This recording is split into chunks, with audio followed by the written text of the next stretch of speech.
Bom dia, boa tarde, boa noite, amigos do canal Papo com Mexerica, o podcast mais doce do agronegócio. Hoje a gente vai mais uma vez bater um papo aqui com um super convidado, prosa boa, prosa com mexerica, prosa debaixo da sombra, e a gente vai falar, obviamente, sobre agronegócio, mas principalmente hoje a gente vai falar sobre gestão de projetos, gestão de obra, gestão de contratos, tudo aquilo que está em volta de como fazer o projeto se tornar um sucesso. E nada mais, nada menos que, para falar desse assunto, trazer um especialista, uma pessoa que tem pedigree, nome e sobrenome em gestão. Então a gente vai apresentar aqui, sem mais delongas, Henrico de Ferrari. Salve! E aí, Cezinha, obrigado pelo convite. Obrigado, é uma honra estar aqui. Maravilha. Isso daqui é um filhote nosso, né? Pois é. Estamos aqui sob o mesmo teto. Exato. Com as mesmas câmeras, Exato. com a mesma luz. Exato. Cada um com o seu objetivo, mas estamos juntos aqui, né? Para o inscrito que não sabe, a gente ocupa aqui o mesmo espaço para gravação, tanto do Papo com Mexerica, quanto o Canteiro, podcast. Recomendo, você que quer saber sobre engenharia, quer saber o que rola dentro da obra, quer saber como que é o comportamento da construção civil no país, vai lá. O canal já está há um determinado tempo já no... Já estamos com... Começamos em março, estamos em quase outubro. Olha aí que legal. Já vão 7 meses. Voando, né? Estamos indo. Voando. E vale até destacar que eu fui convidado a participar do Canteiro e a gente entrou num papo tão bacana. Num dos cortes que foram feitos aí... Bateu 600 mil visualizações no Instagram. Olha só que legal, né? Você é um cara famosão. Ah, que nada. O convite que foi bom, rapaz. Mas está muito legal. Muito legal. Transmitir um pouco de conhecimento, né? Eu acho que uma coisa... Tenho certeza que uma coisa que nós temos em comum, tanto o Canteiro como o Mexerica, é que a gente chama aqui os convidados para bater um papo informal, falar sobre as suas experiências, contar sobre o que está rolando no mercado, o que está acontecendo. E não é um assunto preparado ao longo de muito tempo. Não. A gente bate um papo na semana da gravação, fala, vamos falar sobre isso. Tá aqui os assuntos que a gente põe, o roteiro, e vambora. A gente vai errar um pouquinho, vocês perdoem a gente, mas vamos que vamos, tá bom? Mas, Henrico, vamos lá. Para a gente começar, queria que você se apresentasse para o nosso inscrito no canal, falasse um pouquinho de você, de onde você veio. Vai lá, fica à vontade. Valeu. Então, meu nome é Henrico, eu tenho 41 anos de estrada em construção, já fiz bastante coisa diferente, grandes contratos e, assim, ao longo dos anos eu tive a oportunidade de sentar em todos os lugares da mesa, né? Então, desde estagiário, engenheiro de obra, já fui empreiteiro, coordenador de obras, gerente de engenharia, diretor de engenharia, fui dono de construtora 2 vezes e fui diretor de uma rede de shopping centers, uma fase de investimento pesado. Já trabalhei com transferência de tecnologia, já trabalhei nos Estados Unidos, lá em Las Vegas. Então, assim, já tive muita oportunidade de estar em vários lugares aí da mesa e com isso eu aprendi a conhecer as dores de todo mundo, né? Que legal. Então acaba que a gente, quando senta para conversar, para ver, não sei o quê, meio que já entende o que está acontecendo e tenta ser o mais proativo no sentido de gerar soluções. Que legal. Essa é a ideia. Que legal, Henrico. E você falando que você passou por uma fase de estágio, a gente imagina que você, na fase de faculdade de engenharia, você já começou a trabalhar com obras. Positivo. E aí eu queria saber qual que foi a formiguinha que te picou e falou assim, vem trabalhar com gestão de obras. Onde que isso aconteceu na sua vida? Então, eu tenho uma história que assim, meu pai era um cara de indústria, né? E aí, desde criança, eu ia visitar fábricas grandes e tudo mais. E aí, meu pai me colocou numa escola que era muito técnica. Então, desde criança, a gente já fazia marcenaria, eletrônica, tinha um foco bastante voltado para isso, né? E aí a escola que eu tava fechou.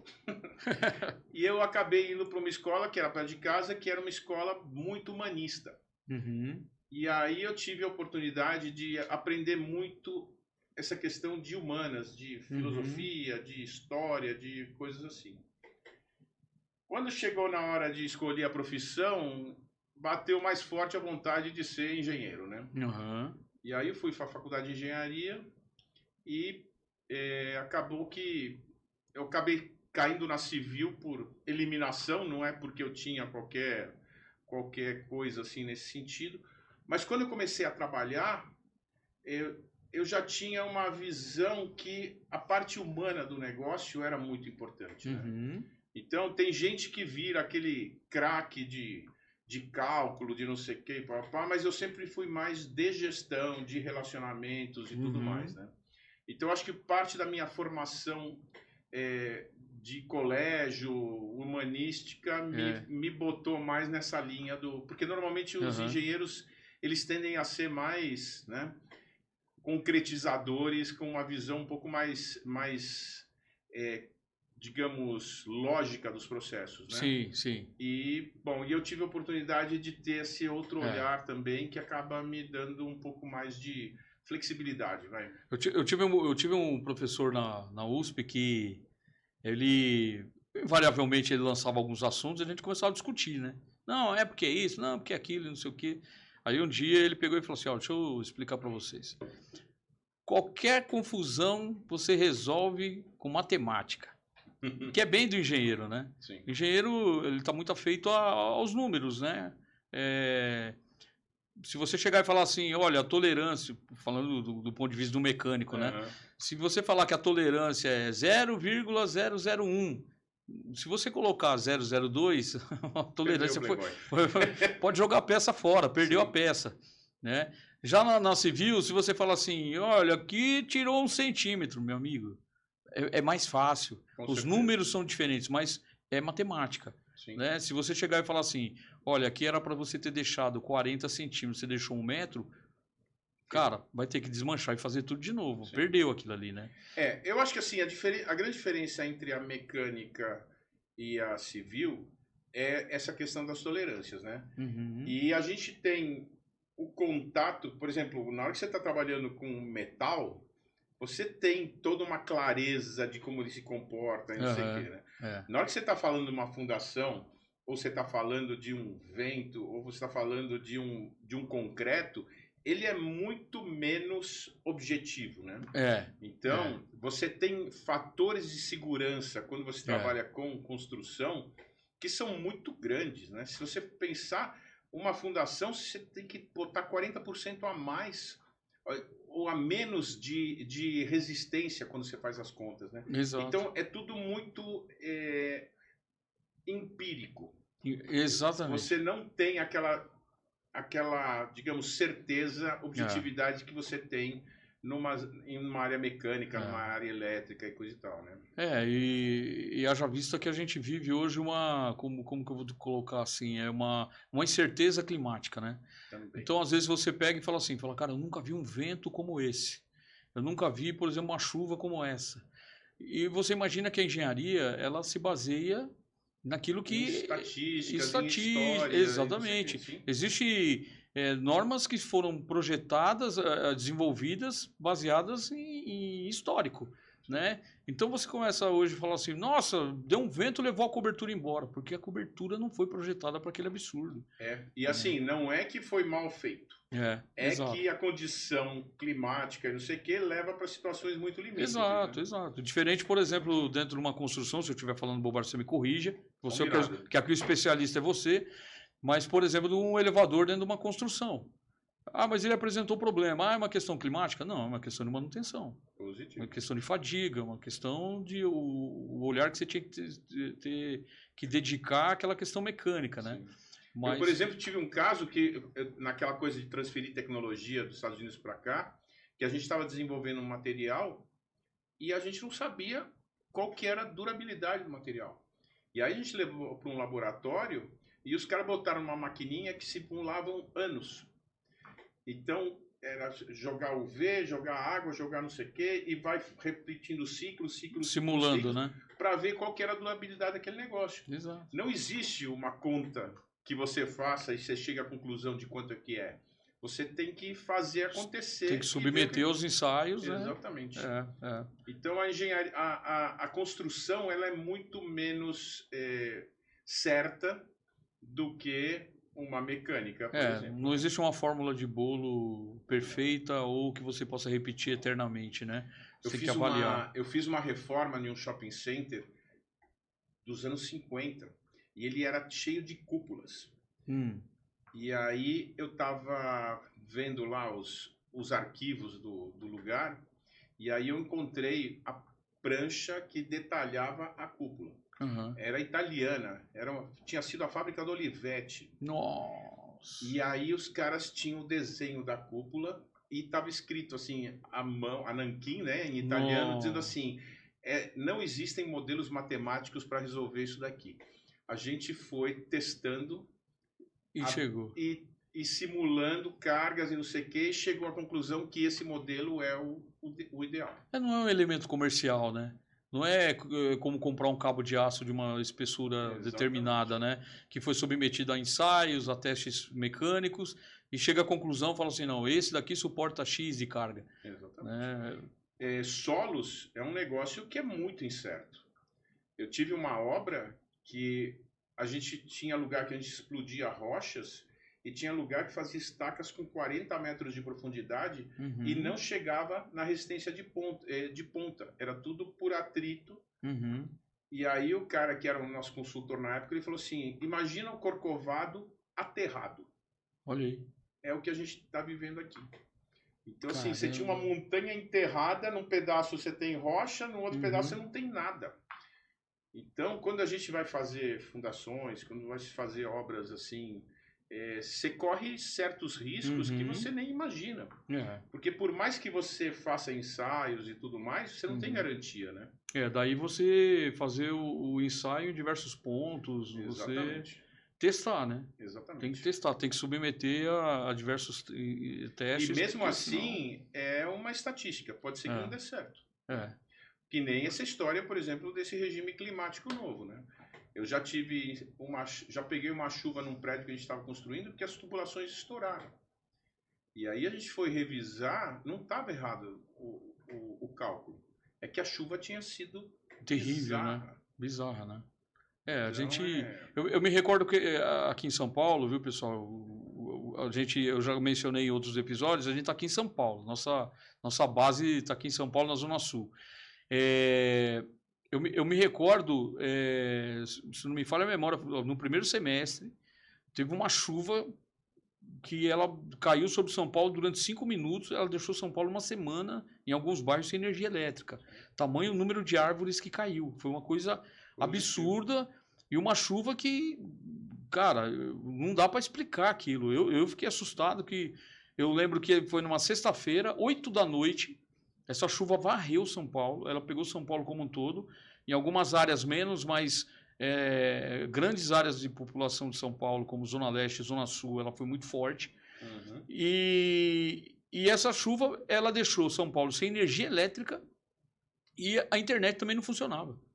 Então a gente ficou sem saber o que tinha acontecido. Eu me vi em desespero, porque ali eu entendi o tamanho da dependência da internet que a gente vive. Porque eu falei, cara, o que foi que aconteceu? Então teve vizinhos meus que tem portão eletrônico, que não tinha acesso manual, que ficou com o carro para fora, ou com o carro para dentro de casa, né? Todo mundo à escura. Então, assim, cara, traçando um paralelo aí com relação aos eventos que são considerados dentro do projeto de engenharia. Mas, Henrico, você mencionou que você trabalhou em Las Vegas, deve ter ido lá nos cassinos lá fazer umas apostas. Ajudei a construir um cassino até. É mesmo, cara. Que bacana. Muito legal. É mesmo. Bem louco. Tudo gigante, um né? Que para você ter uma ideia, chama Venetian, é uma réplica de Veneza. De Veneza. Aquele hotel tinha 4.000 quartos. 4.000. O hotel maior que eu conhecia aqui no Brasil na época tinha 400 quartos. Qual que era na época? Era Maxud? o Bourbon lá em Foz do Iguaçu. Caramba! Então, 4.000 quartos. Tinha um prédio só para fazer o deck de estacionamento de carros. Que isso? Então, assim, é outra escala, totalmente diferente. E esse projeto era muito legal, que os caras conseguiram uma concessão da cidade de Veneza para replicar Veneza lá dentro. Puxa vida, olha só. Um troço É espetacular. muita grana, né? Muita grana. É Era obra muito de dinheiro. $1 bilhão. Imagino, É imagino. um negócio, assim, muito, muito grande. Puxa vida. Muito grande. E Henrico, você andou em diversas obras, em diversos cenários. Obra média, grande, obra gigante. Positivo. E eu queria saber de você, qual foi aquele projeto assim, o mais desafiador assim que você encarou? Então, eu acho que o mais desafiador foi... Eu fui diretor de uma rede de shopping centers e a gente tinha um plano de expansão dessa rede, que a gente montou meia dúzia de shoppings. Simultâneo? Em 2 anos, ao longo de 2 anos, a gente montou, reformou ou construiu 6 shoppings. O que é muita coisa, né? Sim. Isso foi um portfólio de 300 a 400 milhões de dólares à época. Caramba. É bastante dinheiro. E eu era o responsável por fazer essa pegada toda, né? Entendi. Cada obra, César, tem um desafio diferente, sabe? Quando você está envolvido, ela vira a tua história, né? Porque quando a gente faz aquilo que se chama de gerenciamento de projetos, você enxerga que cada coisa é única e ela tem que ser cuidada como única, né? Então, é muito... tudo tem que ter muita atenção para dar certo, né? Entendi. Mas o maior foi esse lance dos shoppings. E eu imagino também que você, diante do cenário desse tamanho, nesse prazo, com esse valor investido, você deve ter, assim, o teu lado humano viu de tudo um pouco, né? Então eu queria entender, assim, existe a diferença de engenheiro bom de obra para engenheiro bom de gestão de contrato? Ou é tudo igual? Não. Com certeza, assim, primeira coisa quando você está focado só em tocar um serviço, você não tem a visão global do processo. Então, eu acho que quanto mais for, a gente chama de holística a visão, né? É a visão ampla do processo, você se torna um melhor gestor. Tá. Né? Então, quando você está muito focado em fazer um serviço, você não enxerga o todo e você deixa passar coisas. Né? Então, assim, faz parte você ser focado, mas tem que ter alguém olhando para cima, né? Sim, claro. Senão, ferrou. Então, assim, a diferença do executor para o gestor é esse foco. Entendi. O foco de um gestor tem que ser muito amplo. Entendi. Basicamente é isso. Então, agora, não necessariamente um bom gestor vai ser um bom executor também, né? Entendi.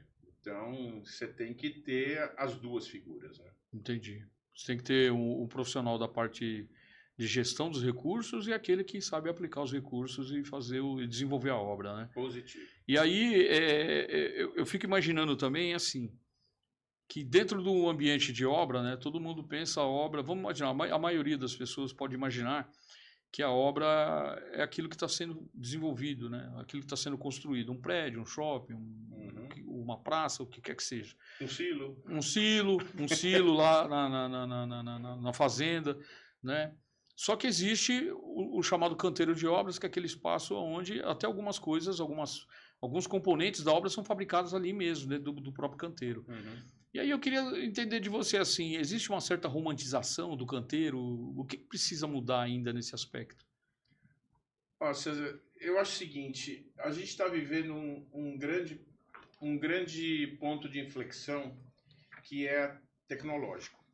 Então a gente vive num momento em que precisaria começar a desenvolver tecnologias mais industrializadas e você ter menos mão de obra mais qualificada. Hoje a gente está num momento em que a gente não tem isso ainda e você tem uma carência de mão de obra. Então hoje em dia você tem operários que eles estão ganhando mais que engenheiro, entendeu? Por quê? Porque falta especialização no processo e o pessoal de obra acaba sendo, digamos, pouco valorizado. Né? Então, a gente está vivendo um momento, inclusive saiu uma matéria esses dias em um jornal de grande circulação, que a gente está caminhando para ter uma carência muito importante de profissionais. Começa a desaparecer. Começa, porque assim, a galera olha para o mercado e fala, meu, não vale a pena. Aquela coisa que o engenheiro era o doutor, né? Uhum. Quer dizer, Eu peguei esse tempo de chamar engenheiro de doutor. antigamente você tinha médico, advogado e engenheiro, que eram as profissões, né, Exatamente. de elite, né? Exato. Eram os doutores, né? Eram os doutores, advogado, médico e engenheiro. Hoje em dia, engenheiro virou qualquer coisa, entendeu? Então, assim, ou você tem um nível de especialização maior, ou você tem obras grandes que demandam muita gestão, ou você tem um monte de gente trabalhando sem valorização. E aí tem um problema que eu acho que é um grande erro que aconteceram nos últimos anos, que é valorizar demais o título superior e pouco o ensino técnico. Entendi. Minhas filhas estudaram num colégio alemão e lá eu aprendi como é que funciona o esquema na Alemanha. Uhum. Pouquíssima gente vai para a faculdade, mas todo mundo faz curso técnico de qualidade. Ou é técnico ou é tecnólogo, né? Exatamente. É. Então você acaba tendo mão de obra qualificada para fazer trabalhos. Exato. E aqui está faltando isso. Eu não sei no agro como é que está essa questão, mas na construção civil clássica está faltando técnicos. Assim, o que eu acho, dentro do agro e dentro de qualquer segmento da economia, e eu falo isso porque eu sou exerço já há alguns anos atividades na área comercial, e é aquilo que a gente vinha conversando antes de começar o podcast. Uhum. É a questão custo, preço, o price do negócio. Então, eu acho, assim, eu particularmente, eu acho de uma tremenda irresponsabilidade você entender que o preço dentro de uma concorrência existe um preço alto, um preço médio e um preço baixo. E geralmente esse baixo ele vai ficar mais baixo, porque para fechar ainda tem uma negociação. E o profissional que fecha, ele acha que o cara que tem o preço mais baixo, diferente dos demais, ele vai entregar o mesmo resultado. Então, assim, se comemora, às vezes, fala assim, nossa, eu consegui tirar 30%. Você tirou o lucro desse cara, às vezes. E o cara, ou você... Já cortou a carne, não é nem já a cortou, gordura, então, né? assim, você vai ser enganado. Você vai acabar que... Você tem que ter... isso não estou generalizando, tá? Mas tem que ter, cara, a preocupação de entender se aquilo dá para chegar até o fim. Se o cara vai entrar de um lado, vai sair do outro. Então, essa a questão toda. Eu entendo também que essa deficiência, esse sumiço de bons engenheiros no mercado, ela se dá por essa falta de atrativo, porque, como você falou, tem gente ganhando mais do que o engenheiro, e eu não estou aqui para dizer quem é melhor ou quem é pior, eu não estou aqui para dizer que o empreiteiro está ganhando mais. Parabéns, cara, ele fez por onde, entendeu? Mas há de se pensar que a questão econômica é um forte motivador para que esvazie as cadeiras de engenharia das faculdades, mas também existe uma questão do enfraquecimento do estudo, Sim. do ensino. Do estudo não, do ensino, né? O que está acontecendo é que está saindo gente, mas é gente sem qualificação. Exato. Então, assim, primeiro que a qualidade da educação, ela não é na faculdade. É no ensino primário, no ensino... A base. Exatamente. A base. Então, assim, se o cara não aprendeu direito, matemática, como é que ele vai ser sofrer. Um engenheiro? Ele vai sofrer, porque ele vai chegar na faculdade. Aliás, assim, a gente já fica imaginando como é que ele venceu todas essas fases para sair do ensino médio e falar, opa, agora eu me habilitei para fazer um ensino superior. Tudo bem. Não vou colocar aqui também em questão a qualidade do ensino que ele atravessou. Mas, a hora que ele chegar na engenharia, se for uma instituição séria que quer formar um bom profissional, ele não consegue passar. Olha, você vê, por exemplo, eu tenho absoluta certeza que se o CREA é o Conselho de Engenharia e Agronomia, né? Agronomia. Se o CREA fizesse exame de ordens como a OAB faz, ia ficar difícil. não ia ter tanto engenheiro na praça, entendeu? Porque para quem conhece, quem fez faculdade de Direito sabe, uma coisa é você ser bacharel, outra coisa é você ser advogado. Exatamente. Né? O exame da ordem está lá para reprovar muita gente, porque eles colocam a teste mesmo. Então eu acho, sinceramente, isso eu falo no nosso podcast, é que assim, o ensino deveria ser muito melhor. E isso não vale só para engenharia, vale para medicina também, né? Lógico, lógico. Então, assim, o direito é uma das poucas áreas que valoriza a profissão. Exato. Então tá cheio de paralegal aí no mercado que não são advogados, porque não conseguiram, não tiveram formação básica e não conseguiram fazer o negócio acontecer. Né? E foi bom você a gente entrar nesse assunto, porque a gente está vivendo hoje um momento no Brasil, obviamente que não é exclusividade de governo A, B ou C, mas a gente tem algumas grandes obras acontecendo, tanto no setor público quanto no setor privado. O setor privado, então, todo dia particularmente, eu recebo notícias de empresas que estão investindo, estão ampliando, mesmo com um cenário desfavorável, às vezes, enfim, por questões políticas e econômicas, né? Mas grandes empresas que continuam ampliando sua área de produção, estão investindo. No agronegócio não é diferente, é um canteiro a céu aberto. Né? Isso, as lavouras estão aí para mostrar, a gente batendo recorde atrás de recorde. As montadoras de tratores lançando novos equipamentos, trazendo equipamentos específicos para atuar no Brasil, né, para as características do Brasil. Né? Então, o trabalho manual praticamente inexiste hoje. Hoje não tem mais boia fria, né? Não tem, hoje ele é todo mecanizado e isso tem uma engenharia robusta embarcada. Que isso está faltando na construção civil. Então, e aí o que acontece? Falando em construção civil, vale trazer para essa nossa discussão aqui a Rota Bioceânica, que do lado do Brasil já está com 75% concluída. A ponte que interliga Porto Murtinho ao Paraguai, ela tem 13 quilômetros de extensão. O lado do Paraguai é o lado que ainda falta terminar, porque o lado brasileiro já está pronto. Né? O Paraguai, notícias que eu tenho é de que ele está bem avançado já o trecho de pavimentação, de rodovia, de via, né? Para romper o lado do Paraguai, né? E o governo federal botou nesse negócio coisa de 474 milhões de reais e há uma projeção entre estrutura aduaneira do lado do Brasil, ali em Porto Murtinho, e investimentos ali naquela região para aquilo tudo que vai virar uma grande fronteira, né? Uma grande ponte de fronteira, investimentos na ordem de 70 bilhões de reais. Então eu fico imaginando, precisa de operário, precisa de engenheiro, precisa de técnico, precisa de tecnólogo, precisa de equipamento, operadores desses equipamentos.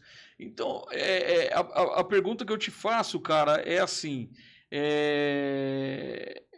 como que você vê isso, cara? Como que você vê, você que já teve em grandes projetos, como é que você faz, cara, a gestão desse negócio e qual que é o impacto disso no agronegócio? Bom, falando do impacto no agronegócio, é o seguinte, quando eu comecei a trabalhar, quando eu estava na faculdade, era logo no início da redemocratização, era o governo do Franco Montoro aqui em São Paulo. Governo do Estado, né? Isso. E eu tinha um professor de estradas na época, que ele falava que 25% da safra do estado de São Paulo se perdia no campo, porque não tinha sistema viário. Eficiente. Viário. Tá. E aí, eu fui, como estudante, A gente fez 6 meses de curso de manutenção de estrada vicinal. Você estudava onde? Desculpa, na Henrique. FAP. Tá. E aí, nas férias, a gente foi para o interior profundo ensinar a galera como que se dava manutenção de estrada. Uhum. Isso em 84, 85. Uhum. E eu me lembro, assim, de ter ido numa estrada que no final da estrada ficava a fazenda do prefeito. É. E eu virei pro prefeito e falei assim, amigo, ou você dá um trato nessa estrada, faz isso, aquilo, outro, ou na próxima chuva tua fazenda fecha. Né? Você não vai ter mais estrada. Exatamente.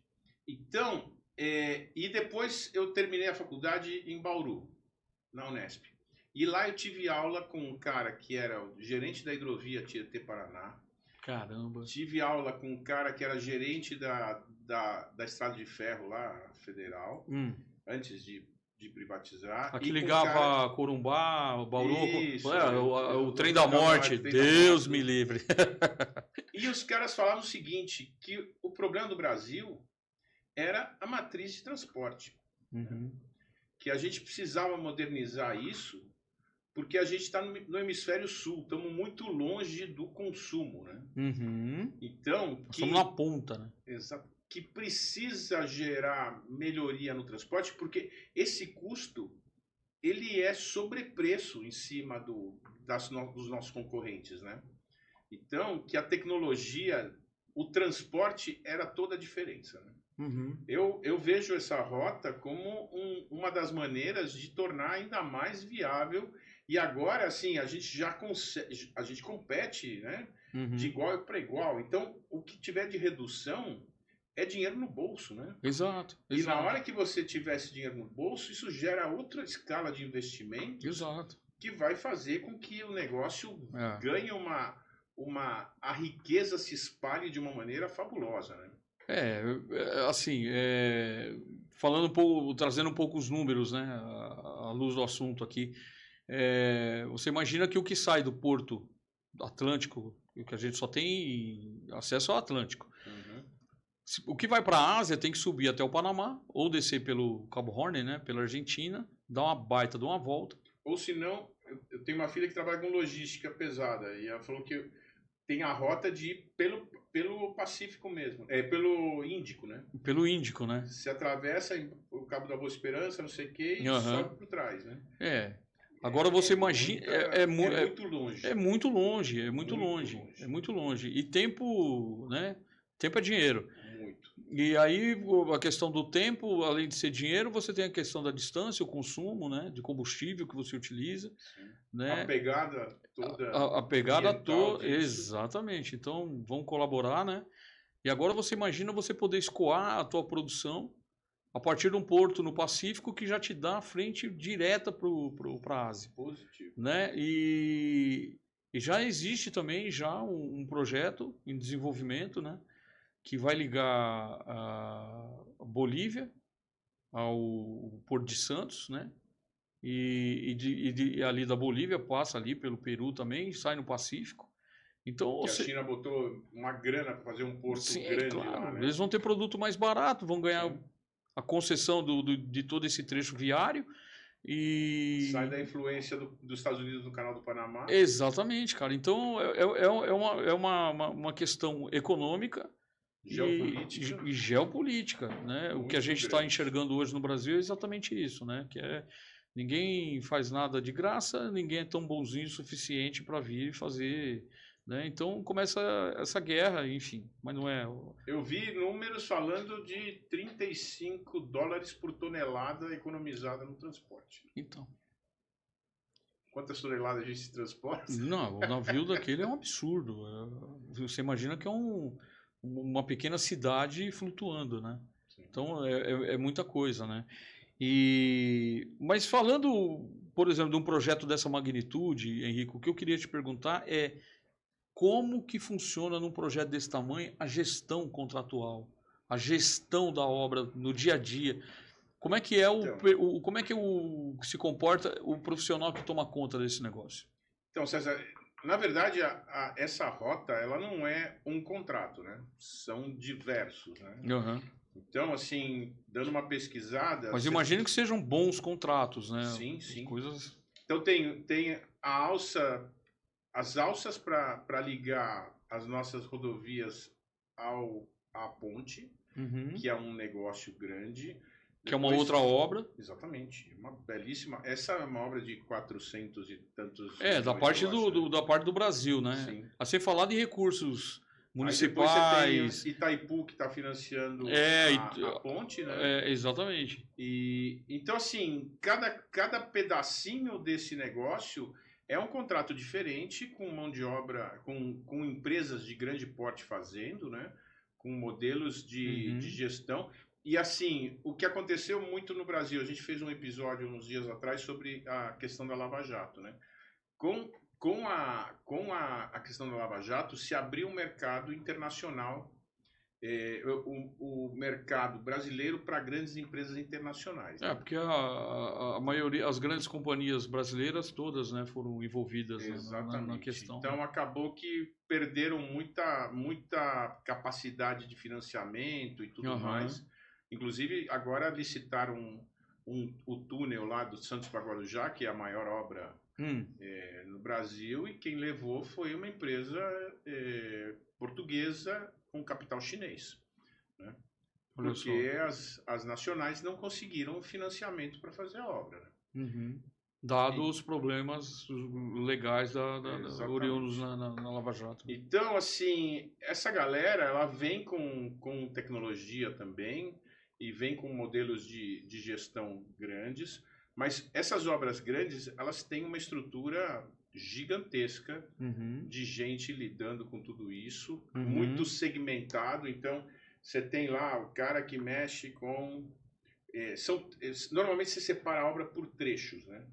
Então, você tem equipes para cada trecho de obra e aí, dentro de cada trecho, você tem os especialistas nas diversas disciplinas, né? Entendi. Então, é tudo bem fatiadinho para conseguir fazer com que todo mundo trabalhe no projeto. Né? E falando em fatiar, a gente está falando, obviamente, aqui do trecho que nos compete, que é o trecho brasileiro, mas o objetivo é chegar lá no Pacífico. Sim. E vai passar por alguns outros países. Positivo. E aí eu preciso entender de você, assim, como que você vê e como que se garantir eficiência e integridade do projeto, assim, com vários países envolvidos? Então, eu acho assim, cada um tem sua responsabilidade e depois que isso estiver pronto, vai precisar ter uma gestão, um comitê com todos os players envolvidos para que isso funcione, né?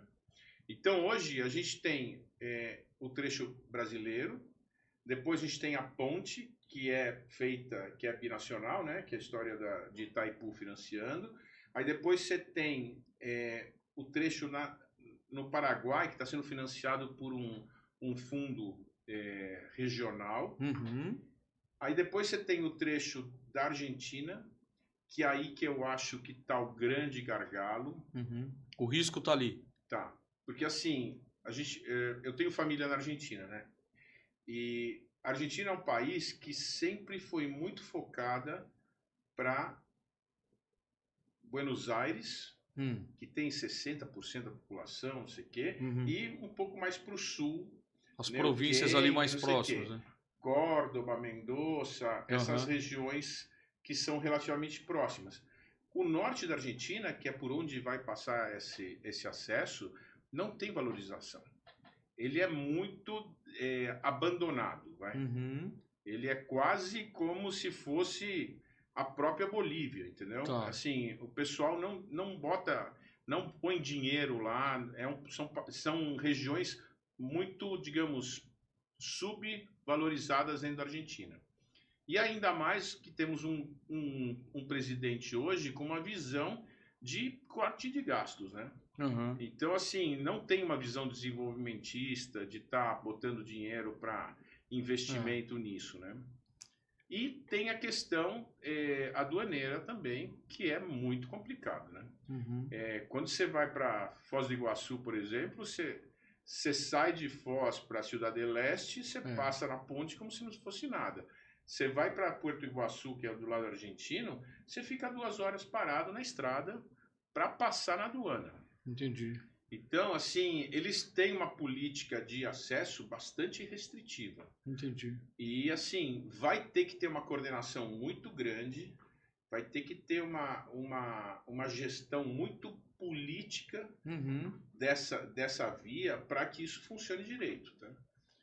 Aí, no trecho chileno, tem o desafio da cordilheira, Uhum. que vira e mexe, tem umas nevascas lá e dá uma travada na estrada, mas isso é uma questão mais de ter equipes de manutenção.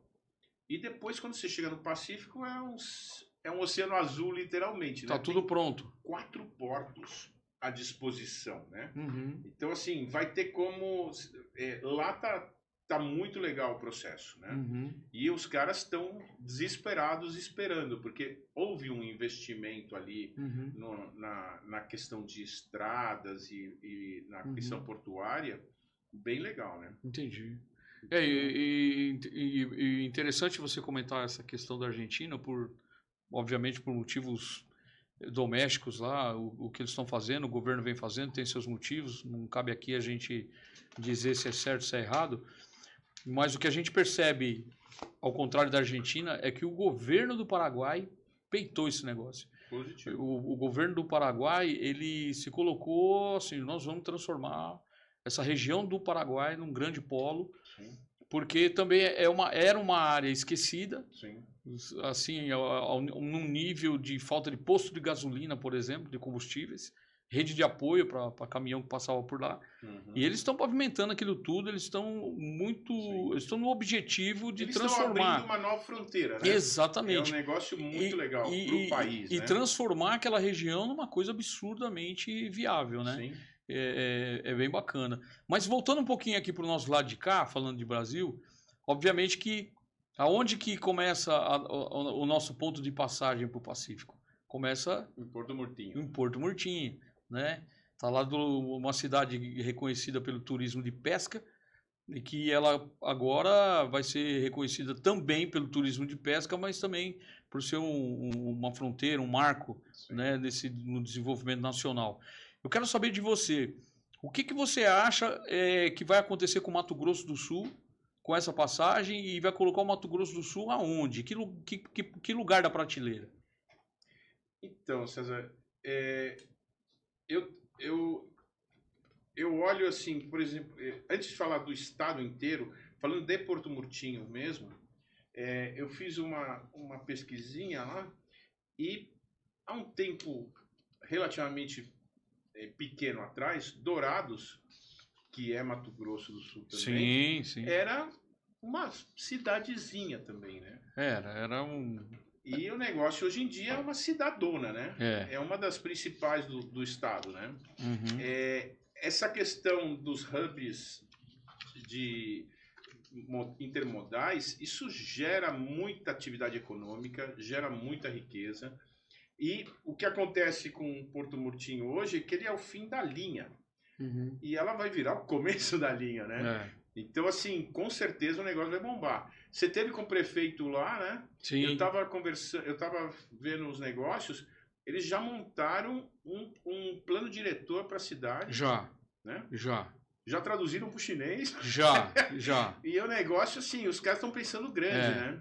O prefeito de lá, ele é um mau barato. Ele é um cara que ele é apaixonado pela cidade, ele é apaixonado pela a questão econômica da cidade, da região. Uhum. E que você vai lá na prefeitura, antes de entrar na sala dele, já tem uma maquete da ponte.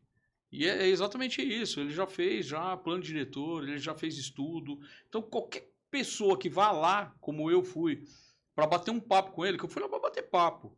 Eu não fui lá para oferecer nada nem pedir nada.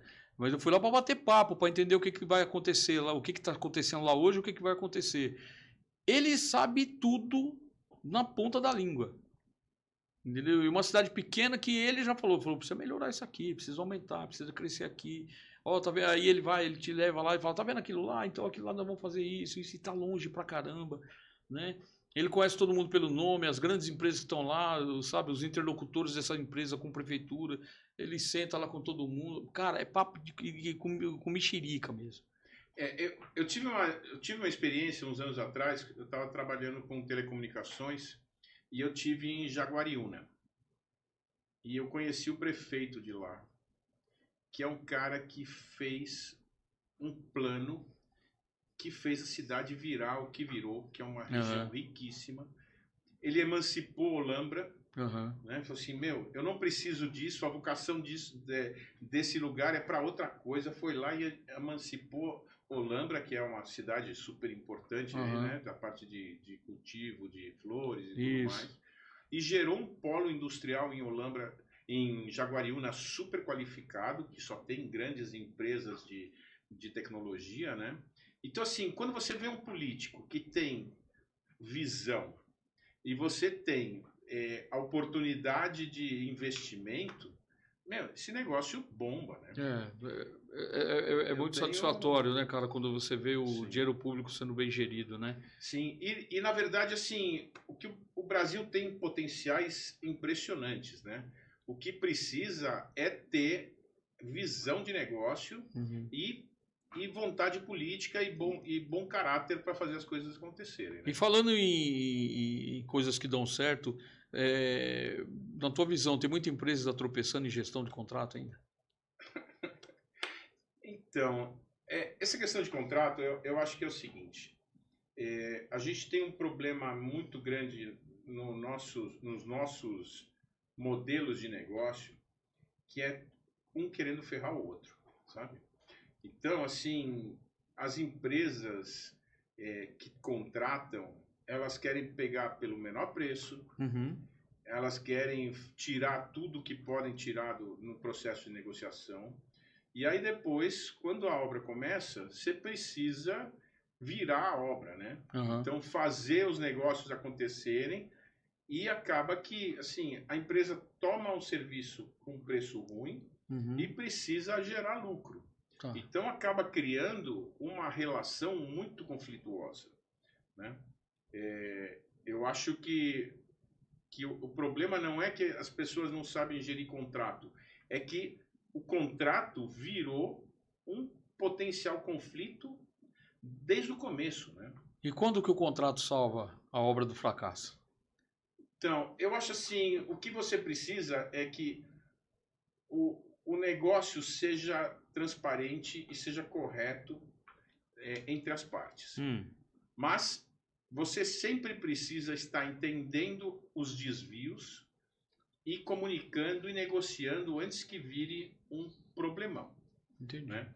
Então, o modelo que eu acho mais legal de gerir contrato é não deixar passar nada e tentando resolver conflitos desde os pequenininhos, enquanto eles são pequenos.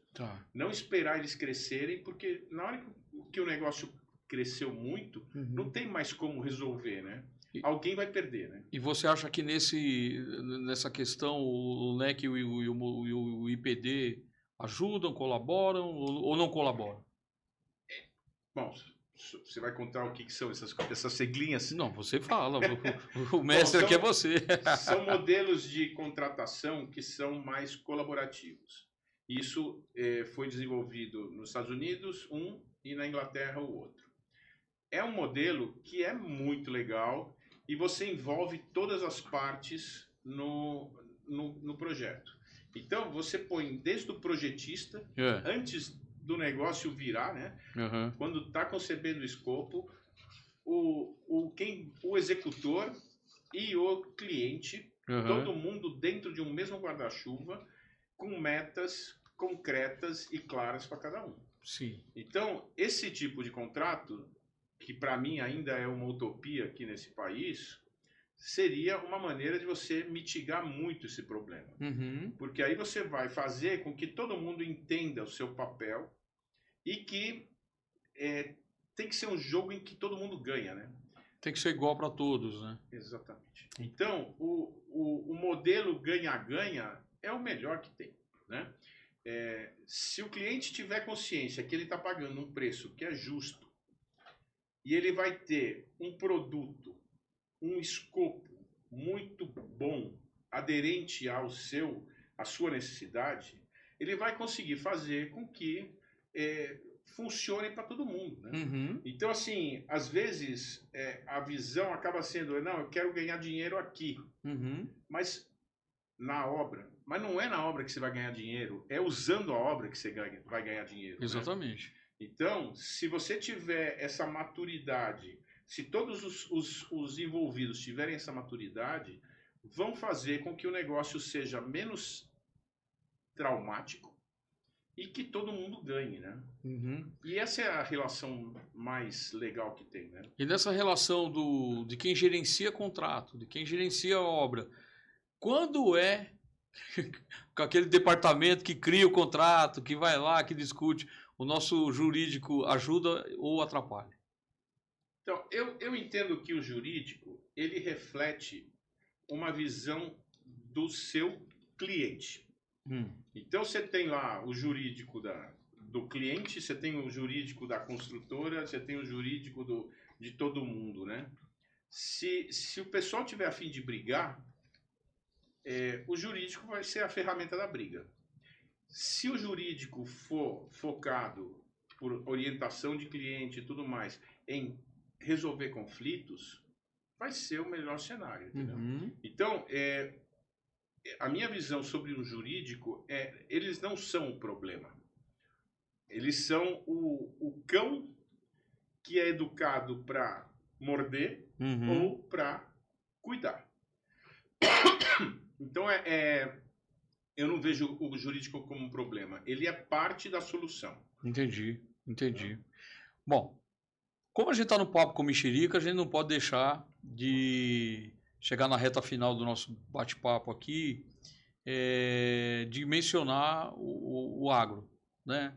Esse setor que movimenta o que movimenta, hoje a mola mestra da nossa economia no país. Uhum. Isso é uma realidade, isso não é um achismo, né?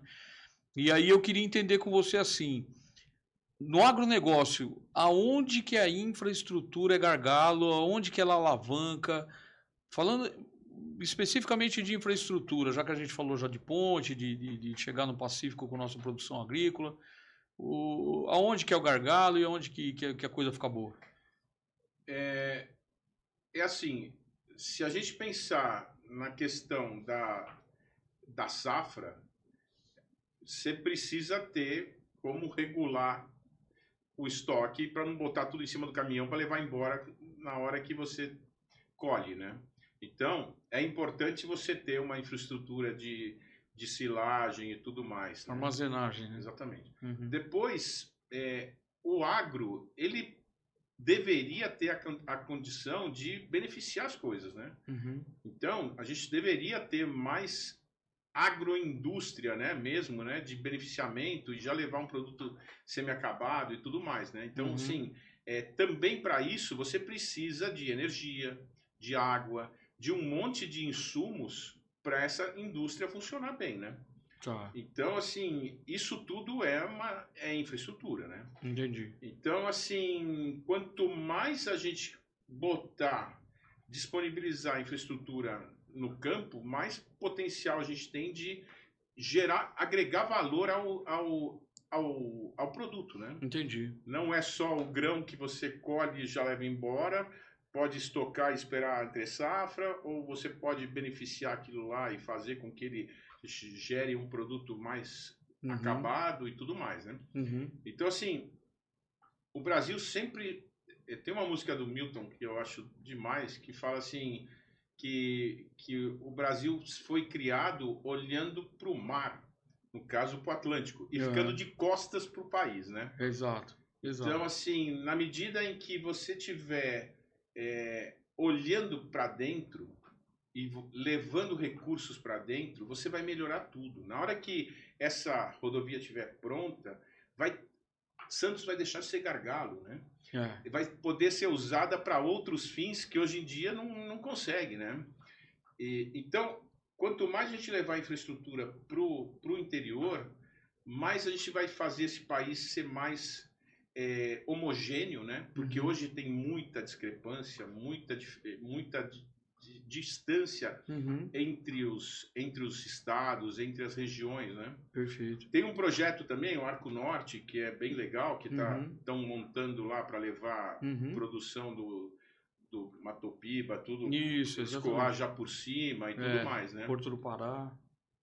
Em Macapá também, no Isso, Amapá também tem o do exatamente. Santana, né? Exatamente. Então, assim, tem muita infraestrutura que ainda precisa ser melhorada Uhum. para que essa riqueza floresça e evolua e as pessoas Uhum. vivam melhor, né? E a gente falando em infraestrutura melhorada para melhorar, falando em bioceânica, falando em ferrovias, né? Falando em portos, como que o produtor, como você vê que o produtor tem que se preparar, como que para ele aproveitar melhor esse recurso? Então, eu acho que a bioceânica vai gerar a necessidade de ficar mais ligado com questões de alfândega, né? Uhum.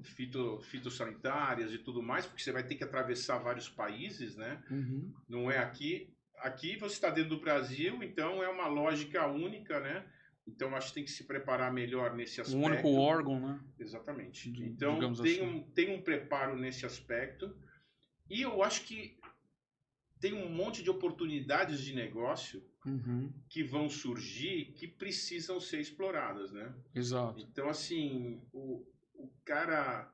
Eu já vi muitos casos do cara que ele descobre que ele pode investir em outra coisa que vai alavancar o negócio dele, né? Exato. Quer dizer, essa região que ela está lá hoje meio que esquecida, ela vai ganhar recursos e vai ganhar oportunidade de gerar outros investimentos que Sim, talvez a gente nem claro, imagina, né? claro, claro. Eu acho que começa pelo número de veículos que vai passar por lá.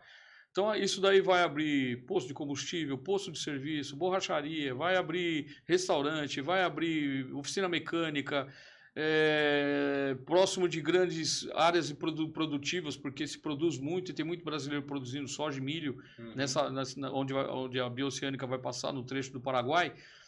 Vão sair concessionárias de caminhões, de tratores, ou seja, Sim. é o progresso chegando, né? E turismo mesmo, né? Quer dizer, Exato. você vai abrir um eixo para poder Exato. que as pessoas transitem Exato. e desenvolvam, né? Então, Exato. assim, Exato. são muitas possibilidades. Eu só espero que isso seja feito de uma maneira socialmente justa e ambientalmente sustentável. Né? Exatamente. Exato. Que é a preocupação. É você não ter que destruir um lado para você construir um novo, né? É você colocar as coisas para conversarem, colocar tudo dentro de um equilíbrio e há como fazer, né? A ideia é aquilo que a gente aprende em engenharia, como fazer mais com o mesmo recurso ou menos, né? Não, e assim, eu acho que outra coisa que vem na engenharia é aprender com os erros, né? Exatamente. Então, assim... Tentativa e erro. Já se viu muita coisa errada. Agora que está surgindo algo novo, vamos fazer ele sem cometer os mesmos erros. Exato, né? Exatamente. Isso é muito... abre potenciais incríveis. Exato, exato. Henrico, para a gente finalizar, a última pergunta. Manda. Dentro de tudo isso que nós falamos, dentro desse cenário de gestão de obras, gestão de contratos, falando de grandes obras, de grandes cenários, falando das dificuldades, gestão de pessoas, profissionais, falta de engenheiro, aonde que está a oportunidade dentro desse ecossistema? Eu acho que assim, cada vez que você abre um novo a fronteira, um novo espaço, você cria condições de não repetir os erros. Foi o que a gente falou agora há pouco, né? Tudo é um oceano azul, como o pessoal fala, né? Tem milhões de possibilidades, né? As pessoas têm que ter coragem de se mudar, né? Que eu acho que, assim, na época da faculdade eu vi muita gente que foi pro Centro-Oeste quando não tinha nada, né? Eu me lembro de conhecer Goiânia quando, assim... Tudo aquilo era mato. Exatamente. Então, assim, é muito legal você imaginar que dá para sair desse caos urbano que a gente vive e ir para regiões novas para gerar crescimento, gerar desenvolvimento, gerar qualidade de vida, né? E assim, definitivamente, o melhor do Brasil não é urbano, é rural, né? É onde a gente é mais competente. Então, a gente precisa pegar essa tecnologia que a gente tem e os ensinamentos que os anos nos geraram para desenvolver melhor o nosso interiorzão, né? Verdade, verdade. Engenharia para isso, a gente tem bons engenheiros. Está faltando mais gente porque o Brasil está em franco desenvolvimento, né? Enquanto você pega lá no Velho Mundo, lá na Europa, os países já com desenvolvimento estagnado, e aí o forte deles são novas tecnologias, novas formas, porque já não tem mais o que desenvolver, mas também não dá para você ter um rebanho bovino, porque não tem área para isso, você tem que investir em animais de menor porte, mas existe um mundo inteiro aí para a engenharia abraçar.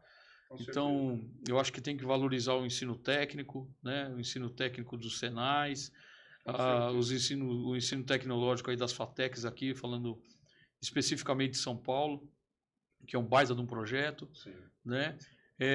Ajudar as grandes instituições de ensino superior, né, a melhorarem sempre. Eu acho que assim, essas universidades, elas têm que ter mais contato com o mercado, né? Também. Exato.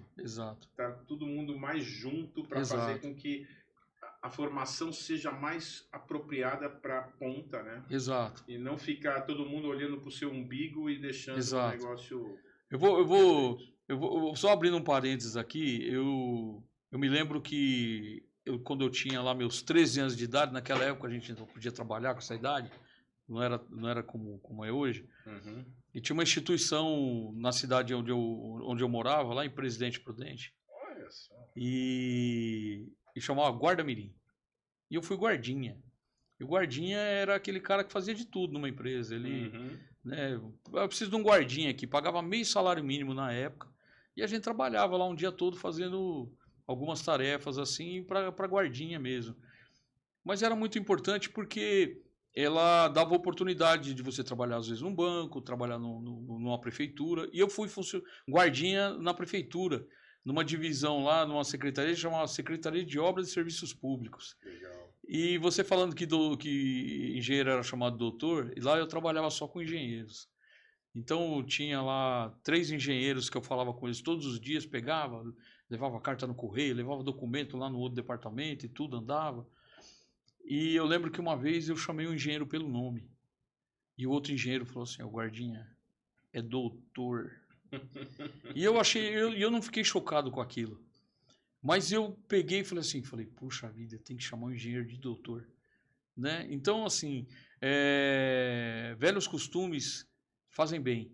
Né? A gente olhar essa profissão tão dedicada, tão aguerrida, uma profissão essencial para quem constrói, para quem quer o seu empreendimento de pé com qualidade, precisa de engenharia, precisa de bons engenheiros, bem formados, né? E hoje o tema com o Enrico de Ferrari é muito importante porque a gente fala de gestão, como gerir. A gente está falando do dinheiro do investidor, a gente está falando do dinheiro do proprietário, a gente está falando em gestão de recursos que custam dinheiro e que simplesmente você vai empregar ele na obra e vai deixar de existir na natureza. Então, vamos tratar isso com o devido valor, né? Com certeza, muito carinho, né? Com muito carinho, e que o episódio de hoje... danado, né? E que esse episódio de hoje traga isso, né? Essa luz sobre esse assunto, né? E Henrico, quero muito te agradecer. Muito bom, César. Foi um prazer enorme estar aqui. Estou muito feliz de ver vocês andando para frente e que esse país cresça para onde tem que crescer, né? É o que a gente deseja. É o legado que a gente vai deixar. Boa. É isso aí, pessoal. Quem assistiu até aqui, por favor, curta, compartilhe, dá o joinha, se inscreva no canal.